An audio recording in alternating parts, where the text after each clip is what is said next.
Hey, my name's James Nicholson and welcome to my YouTube channel. We've got some official data on house prices for 2024. How good were those increases? Because obviously we talk on all different data sources on this channel. We talk about the nationwide data. We talk about the Halifax data. We talk about Zoopla and Rightmove data.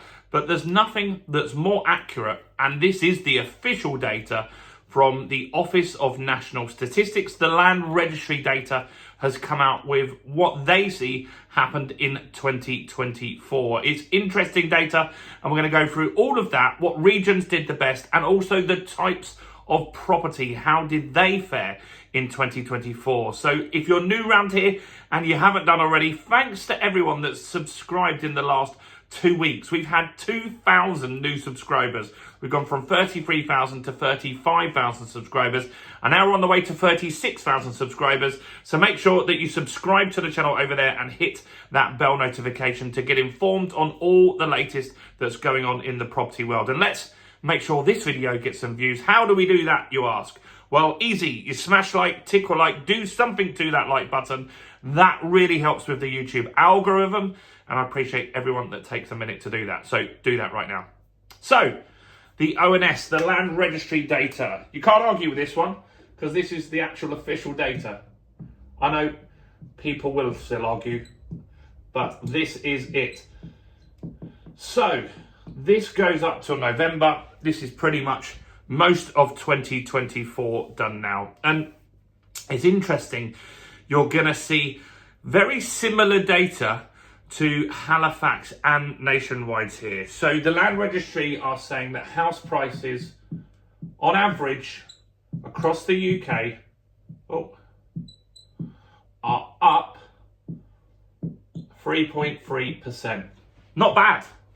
Not bad. Now, we had a fairly slow 2023, didn't we? We had a lot of uncertainty and not many transactions actually happened in 2023. The market ground to a halt because of the mini budget, and the interest rates went up so high at that point, 6.5% for a lot of people. And so that just meant that people sat out of the market. So there was a lot of pent up demand in 2024. And in the summer, mortgage rates started to tumble. They went as low as 3.49% on some buy-to-lets with the mortgage works, and that got that market moving again. And so the average house price in 2024 on the official data is £290,000. That's pretty similar to what you'll see from the lenders, Halifax and nationwide as well. So that's the official data there. That's a £10,000 increase, which is good. So what is going on shorter term? So they're saying that in November, house prices were actually down. So in the November data from 2024, house prices were down 0.4%. And that's been attributed to the budget. So what happened in the budget, there was a lot of arguments afterwards. So if you were doing a buy-to-let transaction, literally on the night of the budget, the stamp duty went up for investors by a few percent, which wasn't great and it wasn't really fair. It caused a lot of arguments. And so deals that couldn't get done the same day as the budget, they couldn't complete. They were then arguing. And so there would have been some arguments between the seller and the buyer and negotiations to try and get the transaction done. And I think that you would have seen some price drops in order just to get the deal done on those days. So that's probably where that came from. Now, in different regions, how have they done? That's interesting to see as well. So Wales has done pretty well, pretty much on the average, and Wales has had a 3% growth this year, which is good. Scotland's done even better. And so in Scotland, house prices have gone up 4.7%. In Northern Ireland, a big increase there, 6.2%. These places that have done really well there are some of the places that didn't do so well in 2023. So they've bounced back, which is good to see. They haven't given all the regions, but they've given other regions of England here. So the Northwest was the best. Well, it was the best performing in England at 5.9%, which is pretty good.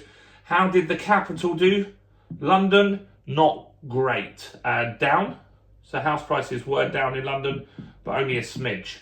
0.1% down in the capital. And that follows 2023, where house prices didn't do particularly well, especially in central London, the expensive areas, Kensington, Chelsea, Fulham, those sorts of areas. Some of them were down 20% in 2023. Southeast, I've got quite a few properties in the southeast. That has had a slight increase, 1.4% on average. So not massive either way there. What about the types of property? It's interesting to see how they've done as well. So they've given us some data here, and this will show us ultimately what we've seen in other reports this year and what we've been talking about and what you guys have been saying in the comments here, that the higher end of the market is really been struggling. We're seeing that in the data here. The more expensive regions haven't had the price increases like the North, like Scotland and like Wales, where affordability is considerably more. So what types of properties did well? So terraced houses, how did they do? Well, terrace houses were up above average at 4.7%. So terrace houses were the best investment that you could have had, or you got the best return this year. Semi-detached was next. So these are the affordable places in most areas. And the affordable places, the semi-detached properties went up 4.3%.